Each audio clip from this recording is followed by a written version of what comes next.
Nous agissons dans l'ombre pour éclairer le monde. Bonjour et bienvenue. Cette semaine, nous allons parler du trailer du film Assassin's Creed, basé sur la célèbre série du jeu du même nom.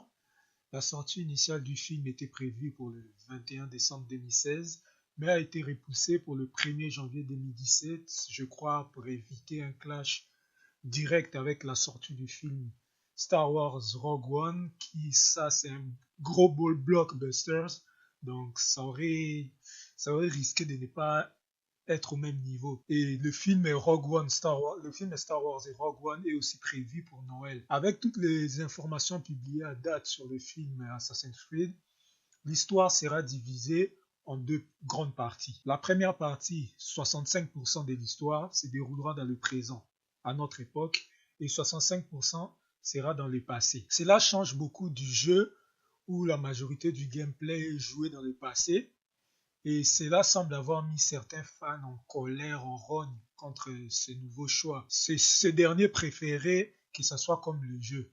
Mais pour ma part, je suis un grand fan de la saga de jeu et j'ai lu aussi les bandes dessinées et je trouve que l'approche que le film prend, est vraiment une très bonne approche et assez innovative. En changeant certains aspects ou l'aspect, par exemple, où le jeu, l'histoire se déroule toujours dans le passé, ça apporte quand même quelque chose de nouveau. Donc ça donne un air un peu plus actuel, un peu plus cinématique.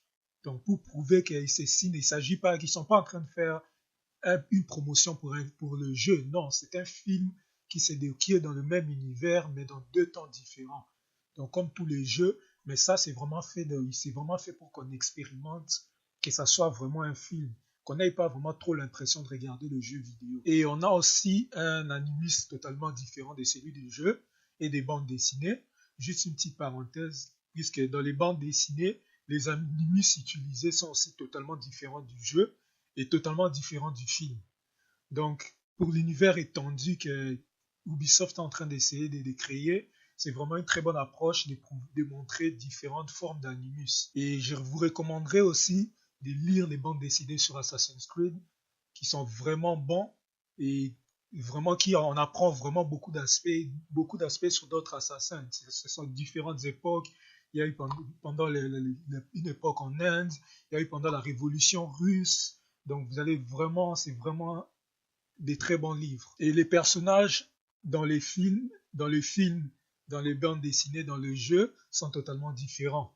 Donc dans les films, on aura des personnages, je parlerai un peu plus loin dans la vidéo, du personnage principal. Dans les bandes dessinées aussi, on a des personnages totalement différents et qui ont aussi leur propre vision du credo des assassins et là, par rapport aux Templiers aussi. Et lors d'une interview avec le site IGN, l'acteur principal Michael Fassbender a confirmé qu'ils allaient respecter certains aspects du jeu, mais apporter beaucoup d'éléments nouveaux. Parce qu'il s'agit d'un film et qu'il faut donner aux gens une expérience plus cinématique. Et en parlant de ça, Ubisoft prévoit aussi avec les films à venir de créer un univers étendu de la saga Assassin's Creed.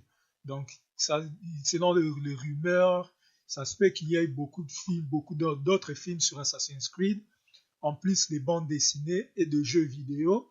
Donc, ça crée comme un grand univers étendu sur toute la saga. Et pour revenir sur le personnage principal du film, son nom est Callum Lynch. Il est joué par, bien sûr, Michael Fassbender. Pour ceux qui ne connaissent pas Michael Fassbender, c'est lui qui joue le rôle de Magneto dans les nouveaux X-Men. Et il était aussi présent dans les films Prometheus. Donc, Callum Lynch va expérimenter le passé de son ancêtre Aguilar, qui était pendant l'Inquisition au XVe siècle en Espagne. Donc, nous allons suivre l'histoire comme d'habitude, comme dans les jeux, pour ceux qui connaissent. Nous allons donc suivre les passés de Callum, ainsi que et comprendre pourquoi son descendant, joué par Michael Fassbender, s'est fait capturer par Abstergo. Quel est le but d'Abstergo pendant l'Inquisition du XVe siècle? Donc, toutes nos questions seront répondues le 1er janvier de l'année prochaine. Donc rendez-vous pour commencer une très bonne nouvelle année avec un très bon film, en plus des Star Wars que je parlerai sûrement dans une